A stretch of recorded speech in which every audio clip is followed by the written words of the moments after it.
السلام علیکم ورحمۃ اللہ وبرکاتہ۔ میں ہوں عبدالوہاب اور آپ دیکھ رہے ہیں نکات گائیڈس چینل۔ ناظرین، کل اسلام آباد میں ایک تقریب کا انعقاد کیا گیا جس میں صدر پاکستان سمیت پورے ملک سے بہت بڑی تعداد میں علماء کرام نے شرکت کی۔ یہ تقریب جو ہے یہ ایک اعتبار سے ایک بہت بڑی تقریب تھی، یعنی پاکستان کی تاریخی اعتبار سے آپ کہہ لیں کہ ایک بہت بڑا کارنامہ اس میں جو ہے وہ سر انجام دیا گیا اس تقریب میں۔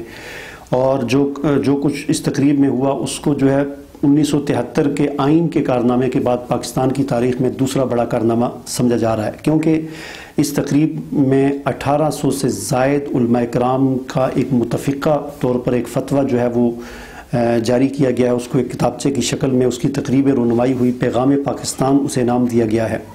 تو یہ پیغام پاکستان کیا ہے؟ یہ ایک چھوٹا سا یعنی کتابچہ ہے، اس میں 1800 سے زائد علماء کرام کا متفقہ طور پر ایک فتویٰ ہے، اور یہ فتویٰ جو ہے وہ آپ اس کو ڈاؤن لوڈ کر کے ضرور اس کا مطالعہ کریں۔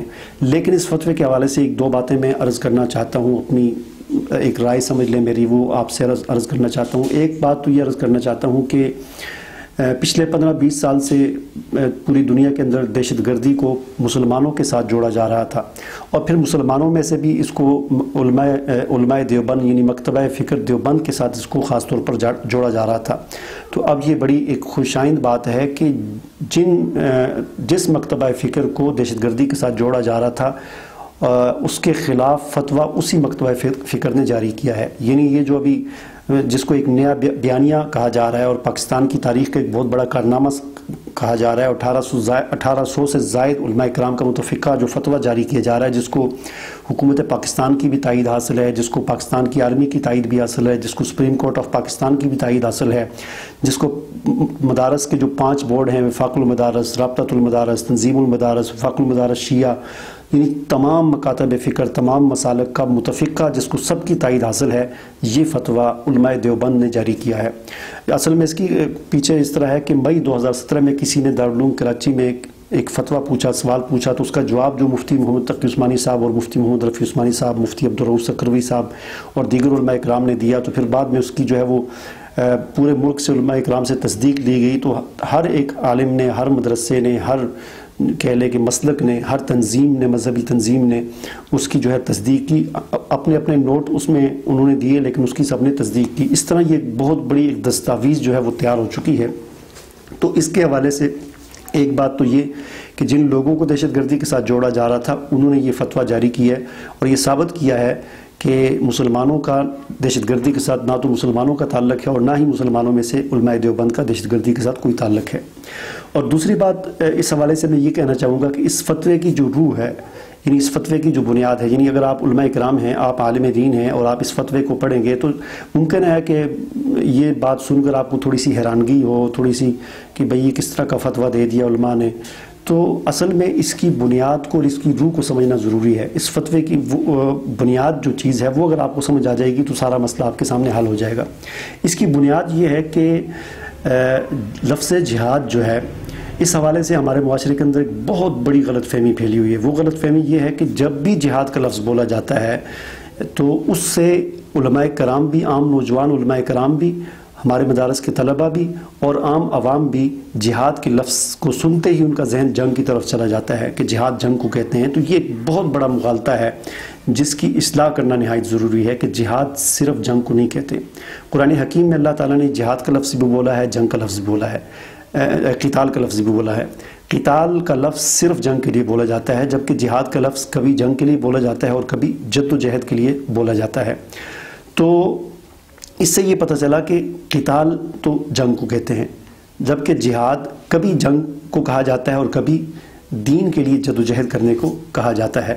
اللہ کے راستے میں دین کے لیے جد و جہد کرنے کو جہاد کہا جاتا ہے۔ اور یہ جہاد جو ہے، یہ قتال جو ہے وہ تو ایک خاص وقت میں ہوتا ہے، یعنی کبھی ہوتا ہے کبھی نہیں ہوتا، ہر وقت قتال جاری نہیں رہتا۔ جبکہ جہاد ایسی چیز ہے کہ جو ایک بالغ مسلمان، یعنی ایک مسلمان جو ہی بالغ ہوتا ہے تو اس وقت سے اس کا جہاد شروع ہو جاتا ہے اور زندگی کی آخری سانس تک جاری رہتا ہے۔ یعنی جہاد ایک مسلمان کے لیے ایک مسلسل عمل ہے، اس کے مختلف سٹیجز ہیں، اس کے مختلف مراحل ہیں۔ جہاد کا سب سے پہلا مرحلہ یہ ہے کہ انسان اپنے نفس کے خلاف جہاد کرتا ہے، جہاد بن نفس جسے کہا جاتا ہے، یعنی اپنے آپ کو عبادت کے لیے قائل کرنا، اپنے آپ کو جو ہے گناہوں سے بچانا، یہ نفس کے خلاف جنگ ہوتی ہے۔ نفس کہتا ہے زنا کروں، نفس کہتا ہے جھوٹ بولوں، نفس کہتا ہے شراب پیوں، نفس کہتا ہے حرام کھاؤں، لیکن اپنے نفس کے خلاف جہاد کرنا پڑتا ہے۔ اس کو جہاد بالنفس کہتے ہیں، یہ سب سے پہلا مرحلہ ہے۔ پھر جہاد کا دوسرا مرحلہ ہوتا ہے جہاد یعنی جہاد بالقرآن، یعنی اپنے قرآن کے ساتھ جہاد کرنا اور باطل نظریات اور عقائد کے خلاف جہاد کرنا، یعنی معاشرے کے اندر جو برائیاں پھیلی ہوئی ہیں ان کے خلاف جہاد کرنا۔ اس کو امر بالمعروف، نہی عن المنکر، دعوت، تبلیغ، ان ناموں سے اس کو تعبیر کیا جاتا ہے۔ تو یہ جہاد کا دوسرا سٹیج ہوتا ہے کہ جس دین پر خود عمل کیا ہے اب اس کو دوسروں تک پہنچانا بھی ہے، جن برائیوں سے خود بچے ہیں ان سے دوسروں کو بچانا بھی ہے۔ تو یہ جہاد کی دوسری سٹیج ہے۔ اور اس کے بعد پھر جہاد کا تیسرا مرحلہ آ جاتا ہے کہ اللہ کے دین کو غالب کرنے کے لیے جہاد کرنا۔ اس میں پھر ظاہر جنگ بھی ہوتی ہے اور باقی بھی کام ہوتے ہیں۔ تو یہ تیسری سٹیج ہے، یعنی جنگ جس کو کہتے ہیں، یہ تیسری سٹیج ہے۔ تو یہ جہاد کے تینوں مراحل کو سمجھنا یہ نہایت ضروری ہے۔ یعنی جہاد کو سن کر ہمارا ذہن فوراً ادھر نہیں جانا چاہیے جنگ کی طرف۔ جہاد اپنے نفس کے خلاف بھی ہوتا ہے، جہاد شیطان کے خلاف، جہاد باطل نظریات کے خلاف بھی ہوتا ہے، جہاد زبان کے ساتھ بھی ہوتا ہے، جہاد قرآن کے ساتھ بھی ہوتا ہے، اور جہاد تلوار کے ساتھ بھی ہوتا ہے۔ تو یہ چیز اس فتوے کی بنیاد ہے، اس کی روح ہے کہ جہاد مسلسل جاری رہنے والا عمل ہے، یہ خاص جنگ کے ساتھ اس کا تعلق نہیں ہے۔ تو یہ بات جو ہے اس حوالے سے یہ بات کوئی نئی بات نہیں ہے، ہمارے علماء کرام، ہمارے اکابرین اس بات کو بیان کرتے رہے ہیں، لیکن ہماری یعنی کہہ لیں کہ سستی کہہ لیں یا ہماری بدقسمتی کہہ لیں یا ہماری غفلت کہہ لیں کہ ہمارے جو طلباء ہیں مدارس کے یا عام نوجوان جو علماء کرام ہیں یا عوام ہیں ان کو اس بات کا شعور نہیں ہے اور جہاد سے وہ مراد جنگ ہی لیتے ہیں۔ حالانکہ علماء کرام اس کو بیان، بڑے ہمارے اکابر جو علماء کرام گزرے ہیں پہلے بھی اور اب بھی جو موجود ہیں وہ اس چیز کو بیان کرتے رہے ہیں، اور خاص طور پر اس چیز پر کام جو ہے اس کو بڑی وضاحت کے ساتھ جو پیش کیا ہے عوام کے اندر، وہ ہمارے ملک کی ایک معروف شخصیت گزرے ہیں ڈاکٹر اسرار احمد مرحوم رحمہ اللہ۔ انہوں نے ان کا یہ خاص موضوع تھا اور وہ اس کو بڑی وضاحت کے ساتھ بیان کیا کرتے تھے کہ جہاد کی الگ الگ منزلیں وہ بیان کیا کرتے تھے کہ جہاد کی مختلف منزلیں ہیں، جہاد کے مختلف مراحل ہیں، جہاد کی مختلف سٹیجز ہیں۔ تو وہ اس کو بڑی وضاحت کے ساتھ، میں چاہوں گا کہ اس کو بھی آپ پڑھ لیں، وہ ان کی ایک کتاب ہے جہاد بالقرآن اور اس کے 5 محاذ۔ تو یہ کتاب نیٹ پر بھی آپ کو مل جائے گی، ویسے بھی آپ خرید کر اس کو پڑھ لیں۔ تو اس کو پڑھنے سے آپ کو پتہ چلے گا کہ جہاد کی منزلیں کتنی ہیں اور جہاد کے محاذ کتنے ہیں، یعنی کتنے محاذ ہیں جہاد کے اور ہم کس کس محاذ پر کام کر رہے ہیں۔ آپ اس کتاب کو پڑھیں گے تو آپ کو پتہ چلے گا کہ ہم تو بڑے دعوے کرتے ہیں دین کے، لیکن جہاد کی جو 5 محاذ یہاں پر اس کتاب میں لکھے گئے ہیں، ہم ان میں سے کتنے محاذوں پر کام کر رہے ہیں۔ تو یہ ایک تھوڑی سی وضاحت میں اس لیے کرنا ضروری سمجھتا تھا تاکہ آپ کو اس فتوے کی روح اصل میں سمجھ آ جائے۔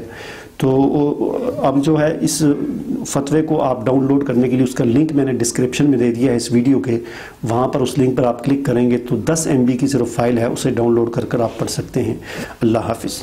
ہمارا چینل سبسکرائب کرنے کے بعد بیل آئیکن پر ضرور کلک کریں تاکہ آپ کو نئی آنے والی ویڈیوز نظر آتی رہیں۔